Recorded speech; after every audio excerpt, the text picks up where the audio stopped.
Okay, is he on yet? Yes? He is. Brian, are you there?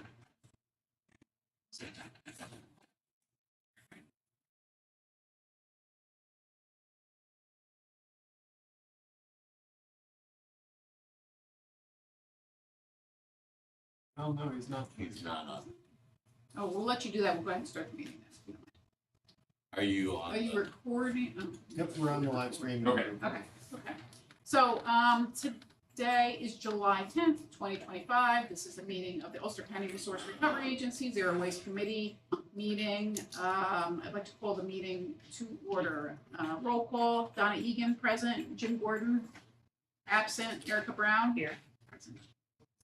Okay, staff, Mark Ryder, Tim DeGraff. Here. Angelina Brandt, not here. Tim Wiedemann. Here. And Nancy Lane. Here. I'd like to stand for the Pledge of Allegiance. Pledge allegiance to the flag of the United States of America and to the republic for which it stands, one nation, under God, indivisible, with liberty and justice for all. Thank you. I'd like to open the floor for public comment. Couple of comments. One is, I was here for the last Zero Waste meeting, and I think there was a breakdown in communication with Neil Seldman. He didn't really get that you were trying to get him on track about zero waste. He had another topic he wanted to discuss, and he kept going back to that. But he has a lot of really good information, and I hope we can create another opportunity. And the other thing, Mark may want to say more about it, but it directly relates to zero waste, and that is apparently Ulster County Purchasing issued a request for qualifications to finish the zero waste plan. And you folks know that I really want to see the zero waste plan finished.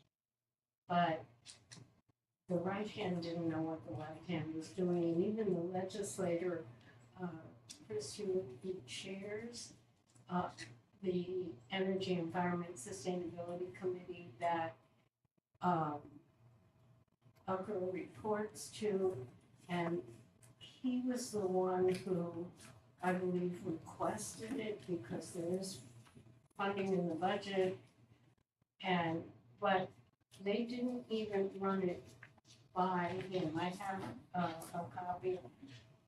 Hopefully, Mark, do you have a copy of it now? I've seen it on Bitnet. Yeah. Well, I mean, this is the public participation, but yes, I have seen it on Bitnet today.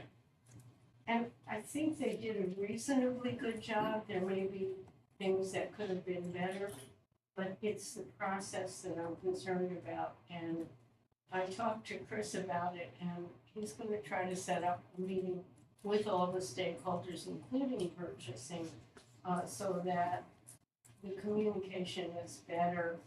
And I want to say that I think Ulster County has the potential to become a model of sound solid waste management. We have 19 transfer stations. We have a lot of knowledge and experience, but the only way it's going to happen is if we can actively collaborate. And so those are my two main points, and thank you for allowing me to make them. Thank you. The next, any other public comment? No. The next agenda item is approval of the agenda for tonight. I'll entertain a motion to approve the agenda as presented. And I'll second that. All in favor? All. And no. Against. Approval of the meeting minutes from June 12th, 2025. Did you have a chance to review them? Okay. I'll entertain a motion to approve the minutes. Yeah. Okay, I'll second that. All in favor? Aye. Opposed? No opposed. Let's see here. Communication announcements. The next Zero Waste Committee meeting is scheduled for, when's the next board meeting, Rob?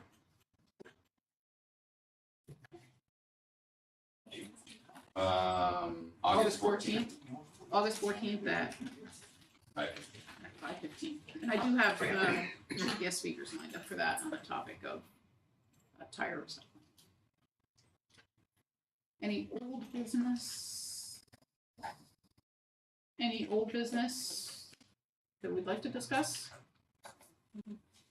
So we're gonna go ahead and move on to our presentation from, is he up? Brian, can you hear us? Hello. Brian, what's your last name again? I'm sorry. London. Make them bigger so we can I'm see gonna them. try. So we're gonna roll right at, Somebody else. This is Somebody just else? an AI notes. did you have anything with public comment? No. Okay. So you can, We'll make it bigger. Thank you.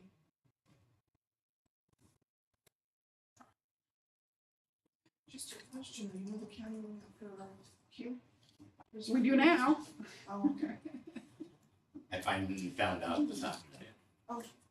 That's good, they told you. It's- They didn't tell me, it might be well. Okay, we can see you now. Can you see us? All right? Brian, can you hear us?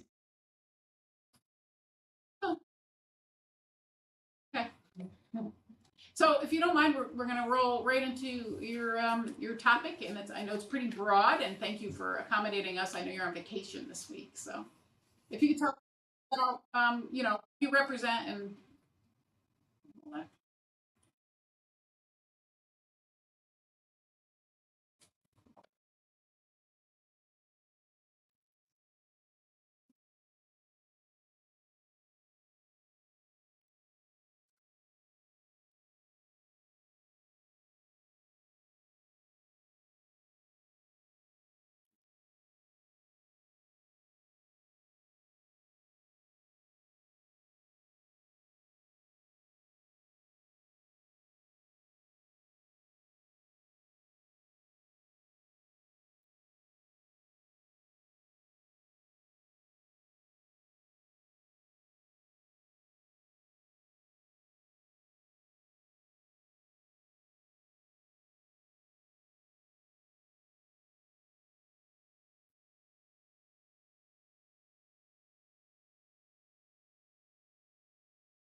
Yeah, Brian, I have a couple of questions. So a few questions here. So there's a certain, like the cotton is more valuable. Am I right about that? The cotton has more end markets, cotton goods.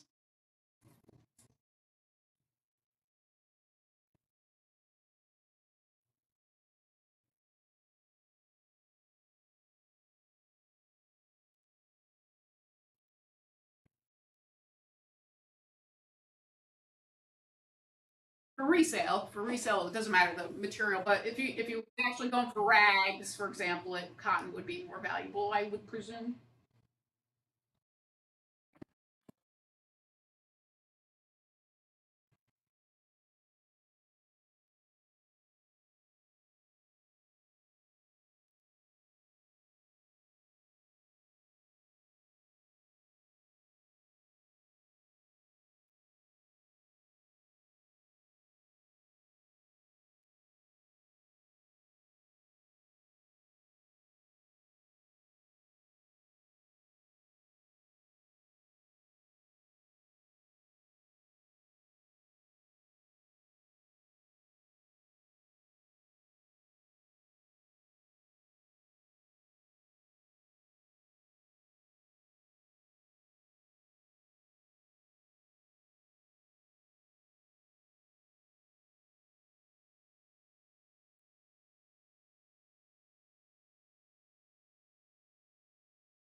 And then, kind of a follow-up question is a lot of fibers they're composites, right? They have coatings on them, so it's just along the same line as you have to. Yeah. Hmm.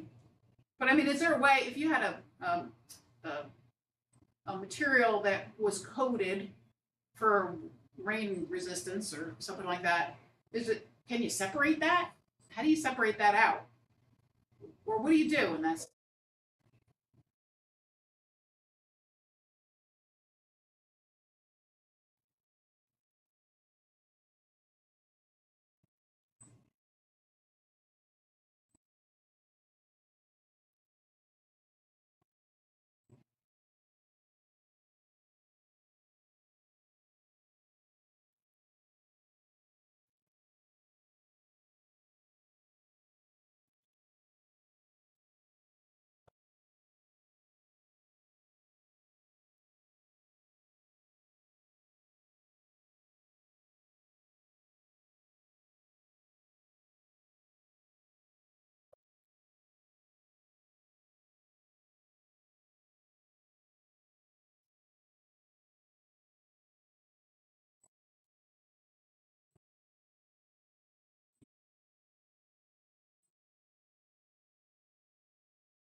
and about what percentage of the US waste stream is textiles that aren't being recovered. Like, what's the potential here in terms of zero waste?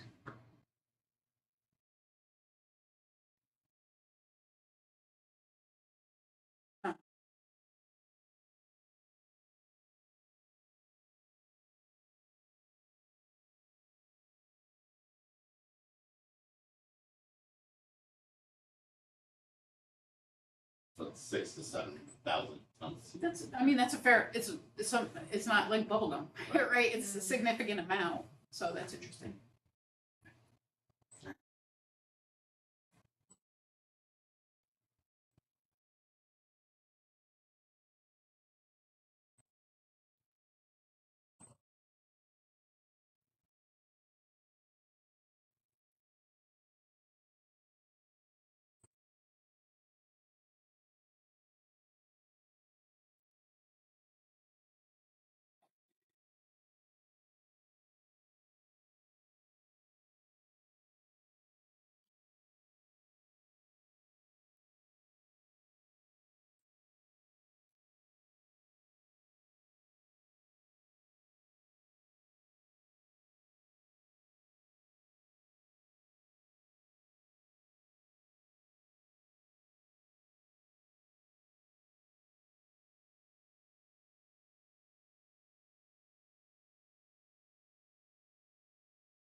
Why, they weren't calling it clothing, they were calling it packaging, or like they just called it something different, or like how do they, because of the,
Mark, did you have a question?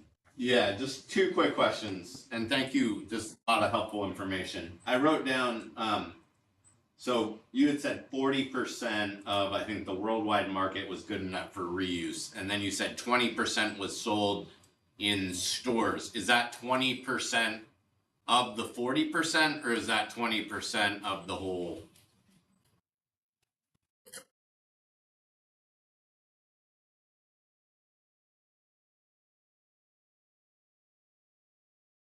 We had one here. Yeah.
What's your other question?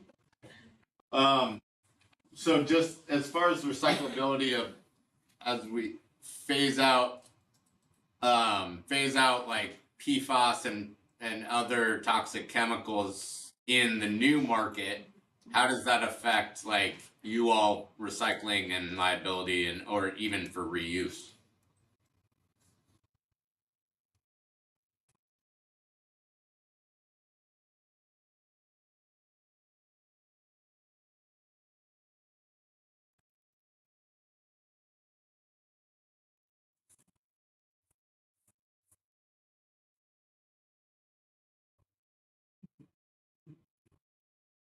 It's a vacation, just so you know. So,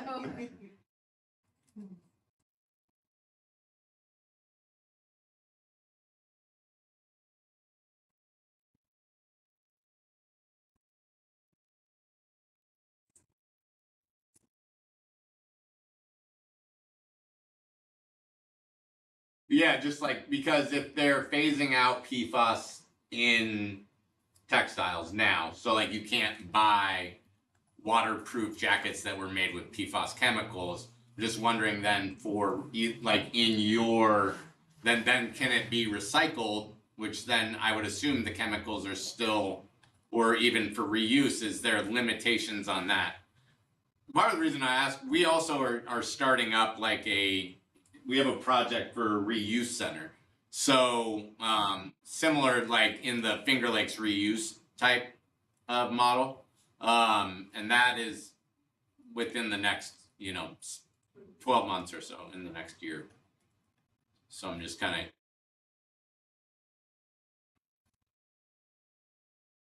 Well, I mean, it'll be another, so partially thrift, but we're going to also focus on construction and demolition debris. But there will be some textiles, and we're going to have somebody else operate it through an RFP. So it won't be the agency, like the Ulster County Resource Recovery Agency won't be operating it, but we will kind of lease/own the center, and the hope is that we're diverting eventually goods from our transfer station there, separating it out before it ends up on the tipping floor. But so what's your question? The reuse related to PFAS? well, Is it yeah, gonna just like affect our ability if there's to if there's legislation coming down, or if it's already there, like if you can't use PFAS in new textiles, What about the old how stuff? is that Yeah, affecting right. your industry, I guess?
Erica, did you have any questions? Okay. Thank you. Any members of the audience have any questions? I know that's not traditional, but does anybody have any questions or for the guest speaker?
Thank you. Thank you. Enjoy the rest of your vacation.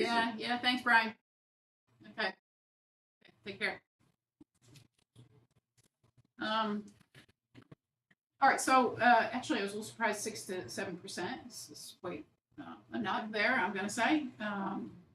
So can you just explain, like, what do we do now with textiles?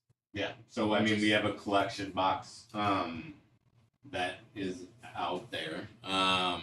At this. A lot of it is, I believe, exported, but it goes to a recycling company, textile recycling company. Reuse probably one of the smart members. So we just, so to clarify, we have one box, like how many boxes do we have? We don't do it at any of the transfer stations, right? Any of the MRDCs? Those are all, I mean, again, we don't operate the MRDC. So they might have some setup of their own, but the agency has the 2 boxes here. Do we have any in New Paltz? No, Just we, the 2 we here. used to keep a box, like we divert our cardboard and our clean wood outside the transfer station. We tried it for a while in Ulster, but the loads kept getting rejected. when we were burning In them. New Paltz? No, in Oh. Ulster. In Ulster. Oh, with the textiles Mhm. on top of them, right? And do we have any tonnages on the diversion on that or metrics? No, because it's I not, have to pull it it's 'cause donated it's- goods directly to the box. We don't even touch it. We They, just picked there's a up company this- that We just comes. picked up this morning, actually. And they don't give a ticket or? We don't get charged for it. It's, There's a full slide. yeah. Get rid of it and you walk away with those bags in your car. Can you request the metrics from them? I can ask. I know. I don't know, you know, this is what I didn't know.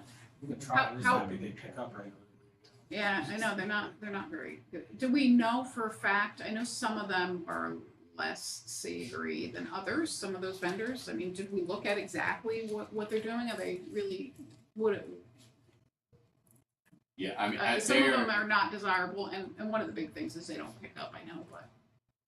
and these folks have been good, is in the time that I've been here and picking up, I guess not always, but I mean, They've changed hands at least once, I know. they're one of the larger companies, because we just looked into this because somebody had a question on this. And I know that, you know, they do have some domestic markets where they sell it to, but a lot of it gets exported and a lot of it gets exported down to like South America. But again, I think our goal is, once we set up the Repower project, to do more with textile recycling, reuse, and then whoever's the operator, if they made contact with this Rock Solid or some other company to take what wouldn't be resold on. Would we take in, like sometimes, obviously, like I'll donate to Goodwill, right? And I know some of it's not, it's probably ended up someplace else, right? You know, just things that aren't in perfect shape. But then there's other stuff that you know is just not, it's really rag material that maybe goes through our transfer station, could possibly be extracted somehow or another through the building, the secondary diversion building, something like that. I mean, that's sort of a different idea. It's let's resale, but more rags. Is it possible to do that as well at the center?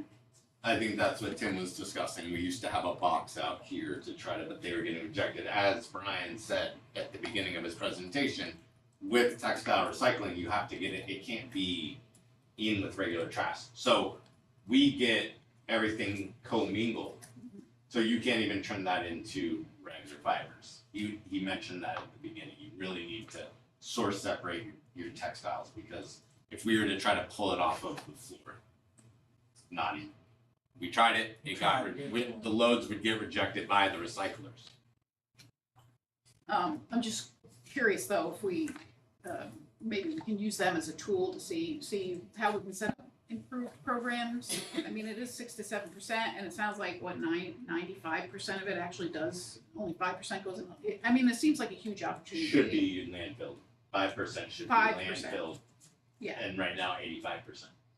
No, I think he said of. 85% is going to the landfill currently of all textiles. But he also said of the material that's collected, only 5% is not reusable in some fashion or another. So whatever's Right. recovered, only 5% is, is residuals at the end of that process. That's a big thing, right? That's a big thing. And having a box is the minimum, I'm just gonna say. It's just the absolute minimum. So we need to do better. We need to do better on this. Yeah, I think having a reuse center up and running. Because it's not just a reuse center, it's a place for people to drop source separated donations, which then will either be reused or sold to a company that is part of the SMART consortium, right? In that group. So here's another thought.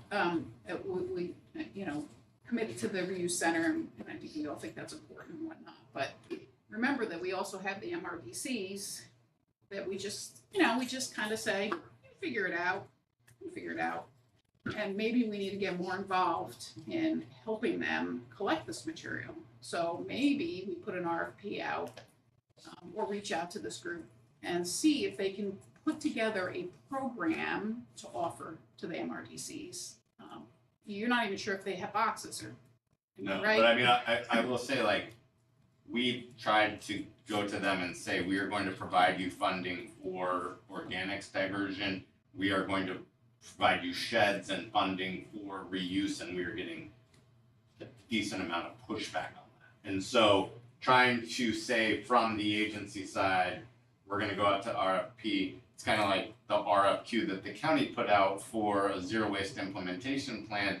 This would be us coming in and trying to tell them how to run it, where these are town-run MRDCs. We don't have other than the hauling contracts, that's really our role and our way. We can try to say, if you want us to haul, you need to have this set up for textiles, but I think we'll get pushed. I think it's simpler than that, because providing them a good viable outlet that's been vetted for their textiles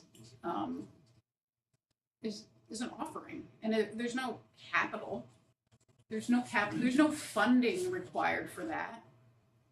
So I'm asking the agency if we could look and see who is doing this currently, what their outlets are, and if there's an opportunity to help them do better. And try to collect information on that and see. I mean, this doesn't sound like we really know what they're doing. And it wouldn't cost us anything but time, I don't think. You don't have to put an RFP out. You could engage this guy and see if there's some local resources. But I would want to make sure that those boxes, the vendors need to be vetted, because some of them are shenanigans that would agree.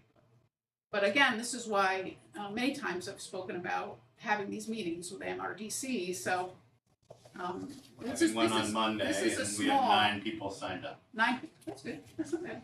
But this is a small offering, right? They have non-technical folks perhaps running. It's just garbage, so nobody really thinks about garbage. Nobody wants to get too involved in that. But if we said, look, here's some vendors, or here's some options, and we'll help you get it set up. Let's give them something, and this giving isn't money. So let's not always think about the funding that can be provided for these types of things, but the offering of assistance and help. And so maybe this could be brought up in your meeting. Like, would this be a good service for you? Would you be interested in us helping you with this? We're not forcing you to do it, but we'd like you to see it do it. And that would be maybe if we offer things to the tenants, they're more apt to. Besides this big fee, because I know that was a big thing, but So the whole fee enticement. But it's a. That's, Question, you're good, go ahead. does this include carpets and stuff? Carpets and drapes and, I don't know. carpet has Maybe. its own APR. Yeah, I think it in here. is. This is not composite. but this would be drapes and blankets, things like that.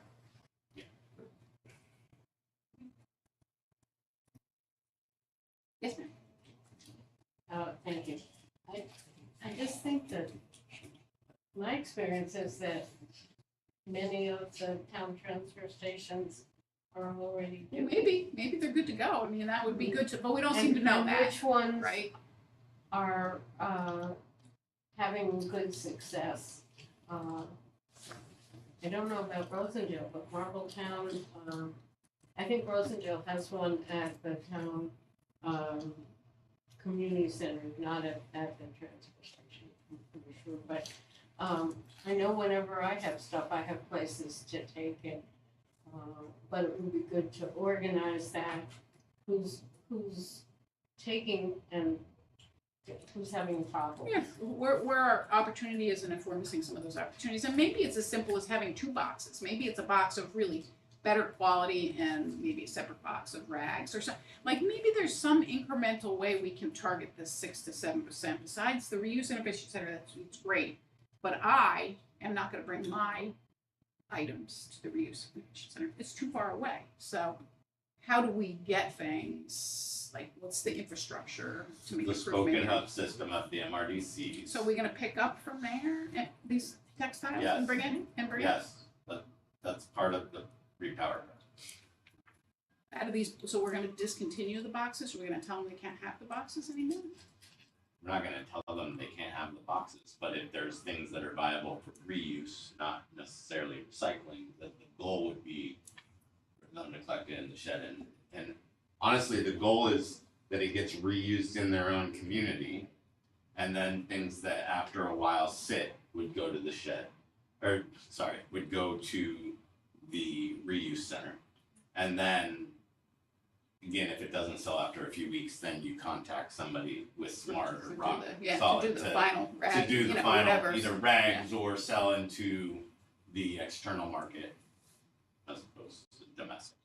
So my ask is to just know what this looks like and to make sure that we consider it as part of this process.